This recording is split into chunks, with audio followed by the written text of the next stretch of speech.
মাঠে খেলা চলছে নাকি কোনো সিনেমার শুটিং হচ্ছে বোঝা মুশকিল। সাধারণত গ্যালারি থেকে দর্শকরা ভুয়া ভুয়া বলে চিৎকার করে, কিন্তু এবার যা হলো সেটা শুনে খোদ সভাপতির কান গরম হয়ে গেছে। গ্যালারি থেকে ভেসে আসছে একটাই আওয়াজ, দালাল দালাল। আর সেই আওয়াজ শুনে মেজাজ হারিয়ে বাউন্ডারি লাইনের দিকে তেড়ে গেলেন কোয়াব সভাপতি মোহাম্মদ মিঠুন সাহেব।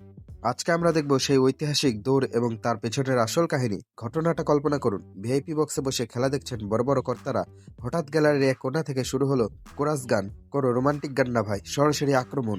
দর্শকরা আঙ্গুল উঁচিয়ে চিৎকার করে বলছে দালাল। প্রথমে হয়তো মিঠুন ভাই ভেবেছিলেন পাশের কাউকে বলছে, কিন্তু না, স্লোগানের ভলিউম যখন 10 থেকে 100-তে পৌঁছালো তখন তিনি বুঝলেন তলোয়ারটা তার দিকেই তাক করা আছে। ব্যাস, শান্ত মাস্টার ভেতর থেকে যেন হালকা জেগে উঠল। জার্সি পরা অবস্থায় যেভাবে তিনি গ্যালারির দিকে ছুটলেন দেখে মনে হচ্ছিল অলিম্পিকের 100 মিটার স্প্রিন্টে নাম লিখিয়েছেন। আমাদের দেশের দর্শকদের ধৈর্য তো আপনারা জানেনই। বিরিয়ানির প্যাকেটে মাংস কম হলেও তারা দালাল স্লোগান দিতে পারে, কিন্তু সভাপতির এভাবে রিয়াক্ট করাটা ছিল আগুনের ওপর ঘি ঢালার মতো। ভাবুন তো দৃশ্যটা, নিচে মিঠুন ভাই চিৎকার করছেন আর উপর থেকে দর্শকরা আরো দ্বিগুণ উৎসাহে স্লোগান দিচ্ছে। কেউ কেউ তো আবার মোবাইল বের করে ভিডিও করা শুরু করছে, যেন তারা বলছিল ভাই আর একটু রাগেন, ভিউ তো ভালোই হচ্ছে।